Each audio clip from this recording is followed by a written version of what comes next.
Shalom and welcome to 2 Minutes of Torah. This year is entitled A Novel Idea, an Insight into Kohelet. Kohelet is a very, very difficult sefer.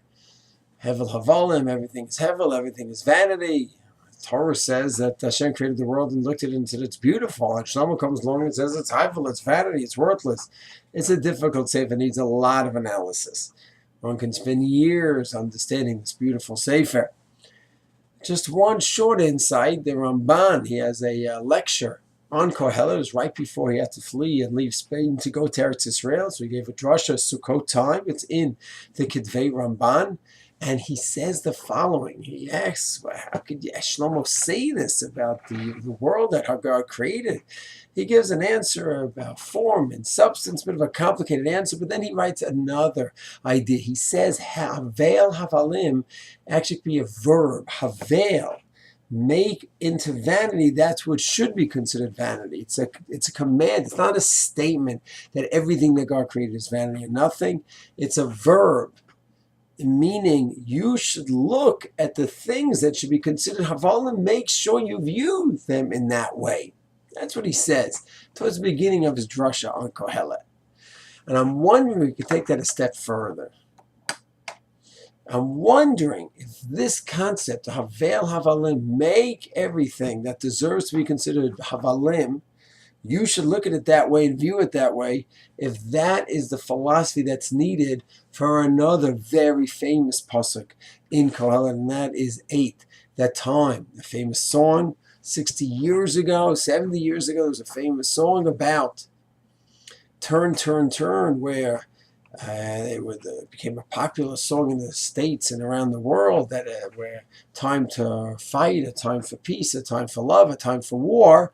That's a quote right from Kohelet. And I'm wondering if Havel Havalim, once you have the right attitude to look at everything in the right perspective, then and only then can you have the pasuk of a time for war, a time for peace, a time to love, a time to embrace, a time to hate. If you have any fixation, a person has a fixation on any one activity, but doesn't see the full picture, it's going to be a disaster. And even if the activity is a religious activity, a firm activity, what seems to be a holy activity, if he doesn't go ahead and have the proper perspective of that activity, he's fixed on it in an irrational way, there's a danger. A person loves to learn Torah. Beautiful. A person 18, 19, 21, those are his learning years. Now a person 27, 29, and he's learning. And his wife misses him. His kids miss him. They want time with their tati, with their father. He's learning, and neglecting them, neglecting time with them, supporting them. Wait a second. Learning is great, but there are times I'm supposed to be learning 24/7, times not. Each marriage is a different setup. You should talk with the Rav and work out how to manage and balance the two. But if he's going in and doing it and the kids, everyone is miserable, but he has to learn Torah, he doesn't have the perspective. And therefore, he's fixated on one activity, and he cannot have the time to learn or time to close the books. Another person loves chesed. It's great. He's doing chesed. But for him, he's on the holy mission to do chesed and change all Klal Yisrael. And once again, he's forgetting his family. And he's doing chesed to everyone, but not to his own family, not spending any time with them. Once again, he is focused, hyper-focused on a beautiful mitzvah, but he doesn't have the Parak Gimel, the pasuk down, where there's a time for chesed, there's time to close the door and focus on the family. And every midah, he loves peace. He loves making shalom with everyone. But there's times that we have to kill, and we have to fight, and we have to attack. And if he's so peace-loving, very nice, and he doesn't understand that there's a time to kill, so he's going to miss that pasuk.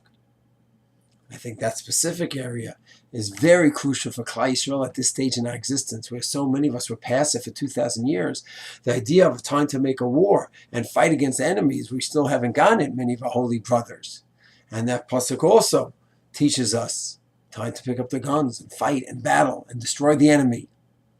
So I'm wondering if Havel Havalim means you have to go ahead, and what is the Havalim that you have to look at?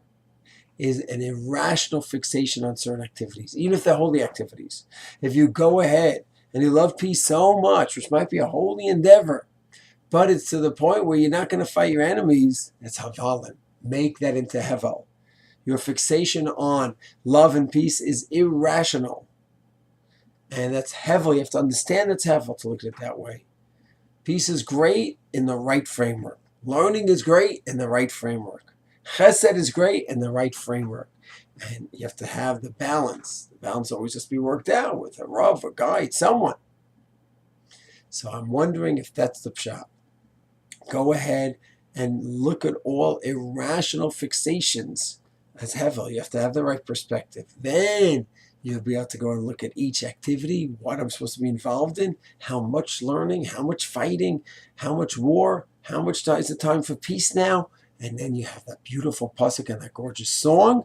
And then you have that 1-2 perfect combination that Shlomo is guiding us. To not have fixation, but see each activity and carry it out in the proper Torah manner that it's supposed to be.